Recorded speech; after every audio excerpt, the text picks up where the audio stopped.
Welcome back friends. आज मैं लेके आया हूँ detailed video 3x3 Rubik's cube का। और इसमें हम देखेंगे कि 3x3 रूबिक्स क्यूब को कैसे सॉल्व करते हैं। तो आइए चलते हैं, देखते हैं। सबसे पहले एक बेसिक अंडरस्टैंडिंग ले लेते हैं कि 3x3 रूबिक्स क्यूब एक्चुअली है क्या। इसमें 6 फेसेस हैं, यानी कि 1 2 3 4 5 6 और 6 डिफरेंट कलर्स हैं। ओके, इसमें इसको सॉल्व करने के लिए लेयर बाय लेयर सॉल्व किया जाता है। पहले फर्स्ट लेयर पूरी की जाती है, फिर सेकंड लेयर ये वाली, मिडिल लेयर, और फिर थर्ड लेयर लास्ट में। तो एक लेयर मान के चलेंगे हम इसे, या एक लेयर है जैसे हमारी होल्डिंग है इसकी। तो ये बेस लेयर हो गई, ये मिडिल लेयर हो गई, ये अपर लेयर हो गई तीसरी वाली। और इसमें पीसेस को पहले देख लेते हैं कौन किस किस प्रकार के पीसेस होते हैं। कलर आपको याद होने चाहिए। डाउन में white colour, up yellow colour है, फ्रंट में मेरे पास ऑरेंज है तो इसके बैक में मेरे पास रेड कलर होगा ये वाला, और इधर की साइड ब्लू कलर है ये वाला, और इधर ब्लू के अपोजिट ग्रीन कलर है। तो इस तरह से ब्लू के अपोजिट ग्रीन, ऑरेंज के अपोजिट रेड, और वाइट के अपोजिट येलो। ओके, अब पीसेस को देख लेते हैं कि इसमें पीसेस किस किस तरह से होते हैं। जो सेंटर पीस होता है इससे कलर डिसाइड होता है किसी भी साइड का, किसी भी फेस का। तो ये सेंटर कलर इसका ऑरेंज है, तो ये ऑरेंज कलर की लेयर होगी यहाँ पे। ये जो भी सेंटर पीस होंगे ये इसका मूवमेंट चेंज नहीं होगा। सेंटर पीस को कहीं भी ले जाएंगे हम तो ये वाली पूरी फेस रेड होनी चाहिए हमारे पास। तो कहने का मतलब ये है, ये मूव नहीं करेगा कहीं भी।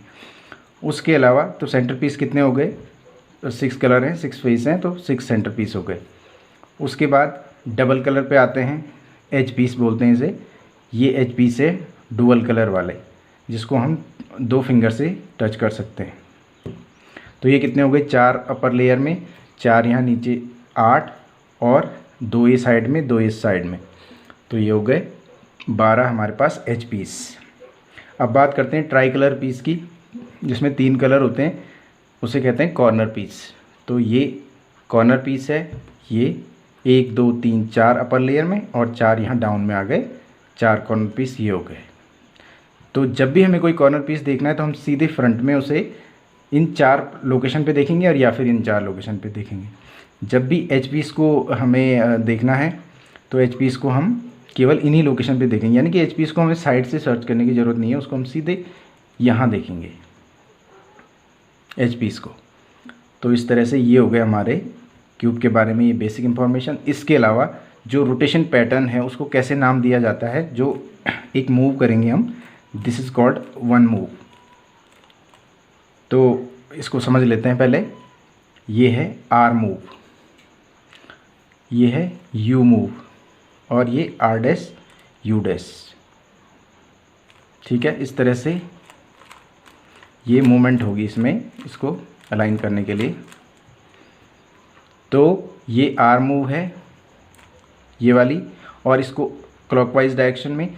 और अगर इसे रिवर्स करना हो हमें तो आर डैश, यानी कि एंटी क्लॉकवाइज, इसको R move, R dash move. Upper layer को करना है तो यू, अपर लेयर यू, और वापस ले जाना है इसको तो यू डैश। तो इसका फिंगर से इस तरह से करेंगे हम।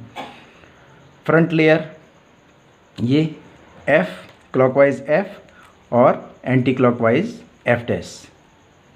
ठीक है, ये एफ लेंगे और ये एफ डैश हो गया, F F dash, F F dash. तो इस तरह से ये एल मूव है, ये क्लॉकवाइज एल और anti clockwise L dash, L L dash, L और एल डैश, इस तरह से मूव होगी। और ये बैक लेयर के लिए है, बैक लेयर के लिए इस तरह से मूव होंगे, बी और बी डैश, इस तरह से। और डाउन के लिए D dash D, D move कौन सा होगा, ये वाला। यहाँ से चलेंगे हम तो डी मूव कैसे लगेगी इस पर, ये D D dash, D D dash, D D dash. ये इसमें इस वाले फिंगर को हम यूज़ करेंगे, और ये इस तरह से ये वाला। तो इस तरह से ये सबसे जो डाउन लेयर है उसमें डाउन लेयर के लिए डी ये डी और D dash, D dash D, D dash D, इस तरह से। तो इस तरह से हम, और मिडिल लेयर के लिए एम और एम डैश, एम और एम डैश, इस तरह से मिडिल लेयर को मूव करेंगे। एम, ये एम मूवमेंट है, और M dash, M, M dash, M और एम डैश, इस तरह से इसमें मूवमेंट होंगी। तो ये हमने बेसिक आइडिया लिया मूवमेंट का। तो इस तरह से, और जो मैंने सॉल्व करने का तरीका आपको बताया, अभी बिगिनर्स मेथड में चल रहे हैं हम, इसके बाद एडवांस मेथड भी करेंगे फास्ट सॉल्विंग के लिए। और बिगिनर्स मेथड में जो मैंने तरीका बताया कि सबसे पहले एक लेयर सॉल्व की जाती है, फिर दूसरी लेयर सॉल्व की जाती है, और फिर लास्ट में सबसे बाद में अपर लेयर सॉल्व की जाती है। तो इस तरह से हम सॉल्व करना इसको स्टार्ट करेंगे। तो जल्दी से करते हैं इसको अनस्क्रैम्बल और करते हैं स्टार्ट क्यूब।